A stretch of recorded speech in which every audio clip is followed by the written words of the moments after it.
What happens when a black pilot helps a woman in need, only to be treated like a threat by airport police?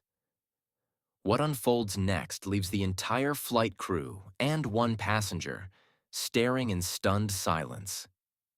Before we begin the story, write in the comments where you are watching us from. I wasn't trying to play hero that morning. All I wanted was some coffee, my car keys, and silence. After landing a red-eye from Seattle to Atlanta, I had exactly 1 hour before I needed to head back to the tarmac for a last-minute reroute to Chicago. A full uniform day. That's what we called it when you don't get a chance to change out of your pilot suit and everyone mistakes you for someone with time to chat. But life has a funny way of picking moments. I had just stepped out of the crew exit near Terminal C when I saw her. A woman standing next to an old Ford Expedition, hood up, phone shaking in her hands like it didn't want to help her either. Her kid, maybe 6 or 7, was sitting in the front seat with a tear-stained face and a worn-out Spider-Man lunchbox on his lap. "Morning, ma'am," I said, stepping over the parking divider. "You all right?" She looked up, startled at first, then embarrassed. "Battery's dead. My husband's out of state, and my boy's got a doctor's appointment in an hour." That was all I needed to hear. I wasn't raised to walk past folks in need, no matter how much sleep I didn't get. I popped my trunk, pulled out my jumper cables, and got to work. The cables were older than the boy in the car, but reliable. Like me. Within a minute, her engine coughed, sputtered, then roared like it owed me money. The boy clapped, and the mother looked like she might hug me. And just when the world started making sense again, I heard it. That crunch of tires, that self-important door slam, that voice, sharp, loud, and about as welcome as a root canal. "Hey, step away from the vehicle." Now, I've been called many things in my life. Sir Captain's son, but never once did I enjoy hearing that particular tone from a white man in uniform. I turned slowly, hands up, jumper cables dangling like a pair of harmless snakes. It was Officer Redface. That's what I'll call him. Mid-30s, broad shoulders, buzz cut so tight you could hear his scalp beg for lotion. He looked at me like I'd just jacked the space shuttle. "Whose car is this?" he barked. "Not mine," I said calmly, "just helping her jump the battery." "I didn't ask what you were doing. I asked whose car this is." "Mine," the woman spoke up, stepping between us, voice nervous. "He was helping me." I said, "Quiet, ma'am. Let me handle this." "Excuse me. Let me make something clear. I've flown through lightning storms. I've landed in whiteouts with instruments fried. But nothing gets my pulse going like being interrupted by someone who's never read a situation, or a name badge, properly in his life." "Sir," I said, slowly raising my ID badge. "Captain Jerome West, Delta Airlines. Just finished a flight. That car's hers. I was just—" "Don't move," he snapped, hand inching toward his belt like I just reached for the nuclear codes. "You got identification?" Now, here's where it got spicy, because while I was wearing my full captain's uniform, wings, stripes, everything, this man looked at me like I was in disguise. Like the very idea of a black man being a pilot was somehow a magic trick he didn't appreciate. "Right here," I said, keeping every movement slow enough for a time lapse. I handed him my license and FAA card. He stared, squinted, blinked like he was decoding ancient symbols. "You say you're a pilot?" "No, sir," I said with a tight smile. "The uniform just came with the cereal box."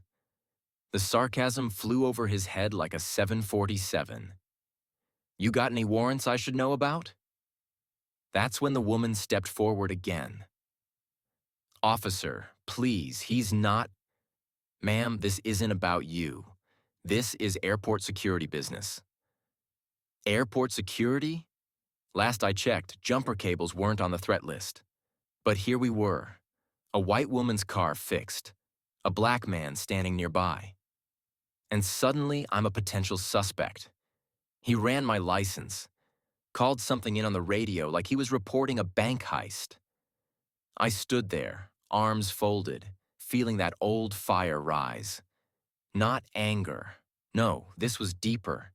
That slow, simmering disbelief that still, after years in the sky, I could be grounded by nothing more than skin tone and suspicion. People started watching. 2 baggage handlers slowed down their cart. A taxi driver leaned against his van. And Officer Redface? He puffed up bigger than a Thanksgiving turkey. "Next time," he said finally, tossing my ID back at me. "Mind your own business." I caught it midair without flinching. "Next time, try not to confuse kindness with crime." He didn't like that. But he couldn't touch me. Not legally. Not today. As he walked back to his cruiser, muttering something about protocol, the woman turned to me with eyes full of apology. "I'm so sorry," she said. I gave her a tired smile. "Don't be. This ain't new. Just got dressed up different today." I walked back to my car, adrenaline still pumping, coffee forgotten. I was a pilot, a leader, a protector, and somehow, still a suspect. And that, my friend, was just the beginning. To be continued. That moment changed everything. You don't want to miss what happened next. It only got deeper from here. You ever been so mad you get quiet? Not silent. Not sulking. I mean the kind of mad where your body gets still, but inside, there's a thunderstorm warming up in your bones. That's where I was. Back in my car, doors shut, air still thick with the scent of jet fuel and indignation. I gripped the steering wheel like it owed me an explanation. My hands were steady. My jaw wasn't. Somewhere in my chest, that furnace lit by Officer Redface was still roaring low. I didn't drive. I sat. Just sat. And then my work phone buzzed. "Captain West?" came a voice I knew too well. Sarah Miller, my first officer on this evening's flight. Calm as ever, but with that undercurrent that said something was off. "They bumped our backup crew," she said quickly. "We've been requested to step in for Flight 73. Emergency reroute. You've got 25 minutes to be at Gate C-17. Think you can make it?" I looked at my watch. 25 minutes to get across the lot, through security, and into that cockpit. Standard procedure. For most people. But that was before a cop decided I looked like trouble in a suit with wings. "I'll be there," I told her. "Tell ops not to blink. I'm walking in." Now here's what they don't tell you about being a pilot. It's not just about flying. It's about trust. People step into a metal tube at 30,000 feet and believe you'll get them home. That trust? You earn it. Every hour. Every minute. Every landing. But when a man with a badge blocks your path just because of your skin, that trust feels like a coat someone tried to rip off your back. I walked toward the terminal entrance like I was stepping back into a battlefield. My face was calm, but my mind was pacing. Miguel, security staff, Puerto Rican brother with a gold tooth and a radio always half hanging off his belt, met me halfway. He'd seen the tail end of the incident in the lot. "You good, Cap?" he asked, voice low, eyes scanning. "Depends," I said. "We got any more folks out here confusing kindness with criminal intent?" He shook his head. "Not on my watch." We kept moving. Past the crew entrance, through the checkpoint. My badge scanned green, but I still caught that double look from the TSA agent. You know the one. The look that says, "I didn't expect you in that uniform." Smile tight, shoulders tighter. Gate C-17 was already buzzing. Passengers were lined up, eyes twitching toward the flight board. Weather delays earlier had thrown the schedule into chaos, and folks were itchy to get off the ground. Sarah was already suited up, clipboard in hand, going over fuel reports with the ground team. "Rough morning?" she asked, eyebrows lifting. "Just the usual," I replied. Except this time, the usual wore mirrored shades and called in my license like I was Grand Theft Auto. She didn't laugh, just nodded because she knew. She'd seen me field the stares, the second guessing, the "you fly this plane?" questions. Some days you shrug it off. Some days it rides your spine like extra weight. Then it happened. Before I could step onto the bridge, 2 airport police officers approached. Not Red Face, but his colleagues. One of them, an older black man with creases like maps across his face, held up a hand. "Captain West?" he asked. I stopped, braced. "Yes, sir." "There's been a call. Passenger reported an altercation outside involving a man in a pilot uniform. Security flagged it, just confirming your status." Sarah's head snapped up. "You've got to be kidding me." "Do I look like I have time to play dress up?" I asked, lifting my ID badge, pilot license, crew card, the whole deck. The older officer looked it over, nodded. "No issue. Just clearing a report." But the younger one, blonde buzz cut, fresh boots, and that same twitch in his jaw I'd seen on Redface, squinted like I owed him a confession. "You matched a description," he said slowly. "Which was what exactly?" I asked. "Black, male, uniform, possibly aggressive." "Aggressive?" "Let me guess," I said, voice low and even. "Helping a woman with her car battery now counts as a threat to aviation security?" Neither of them had an answer. Sarah, bless her, stepped between us. "We're on duty. Flight 73 is waiting. You have what you need." The older cop nodded again. "We're good. Safe skies, Captain." And just like that, they were gone. But you know what wasn't gone? The way every single head in that boarding area turned and followed me like I was carrying a ticking clock instead of a flight plan. The way that one passenger, tall, khakis, Bluetooth in ear, leaned over to whisper something to the gate agent with eyes never leaving me.